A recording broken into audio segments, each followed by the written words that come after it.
गति का प्रथम नियम, first law of motion. Newton's first law of motion is state that if a body is at rest or keep moving in straight line, it will remain rest or keep moving in straight line at constant speed unless it is acted upon by the force. इसका क्या मतलब हुआ? यदि कोई वस्तु विरामावस्था में है तो वो विरामावस्था में रहेगी, यदि कोई वस्तु गति की अवस्था में है तो वो गति की अवस्था में रहेगी, जब तक उसमें हम कोई बाहुबल ना लगाएं। ये चीज हम लोग अपने घर में भी देखते हैं। अगर हम लोग अपनी किताब को या किसी भी वस्तु को मान लो टेबल पे रख दिए तो वो वस्तु टेबल पे ही रखी रहेगी जब तक कोई दूसरा आके उसे उठाए ना।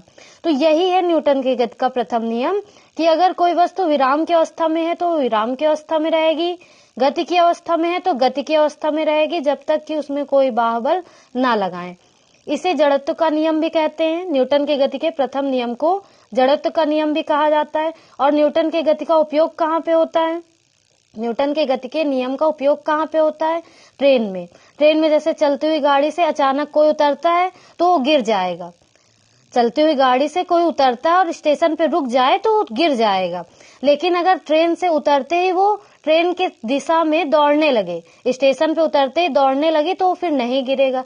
क्यों? क्योंकि यहाँ पे फिर न्यूटन के गति का प्रथम नियम लग जाएगा। और न्यूटन के गति के प्रथम नियम के अनुसार क्या होता है कि यदि कोई वस्तु विराम की अवस्था में है तो विराम की अवस्था में रहेगा, यानी स्टेशन विरामावस्था में था तो विरामावस्था में रहेगा। और ट्रेन गति की अवस्था में थी और ट्रेन में हम लोग थे तो ट्रेन के साथ हमारा शरीर भी गति की अवस्था में था, लेकिन जैसे उतरे तो स्टेशन विरामावस्था में था, तो इस वजह से व्यक्ति गिर जाता है। लेकिन अगर उतरते ही व्यक्ति दौड़ने लगे तो फिर वो नहीं गिरेगा।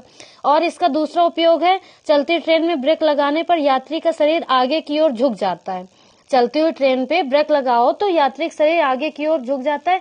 जिस व्यक्ति ने ट्रेन में यात्रा की होगी उसे ये पता होगा, क्योंकि जब हम ट्रेन पे बैठे हुए होते हैं तो हमारा आधा शरीर ट्रेन से टच में रहता है, तो वो गति की अवस्था में रहता है। उसके बाद जब अचानक ब्रेक लगाई जाती है तो ऊपर का शरीर जो ट्रेन से टच नहीं रहता है वो विरामावस्था में रहता है। इस वजह से शरीर आगे की ओर झुक जाता है न्यूटन के गति के प्रथम नियम का उपयोग करते हुए।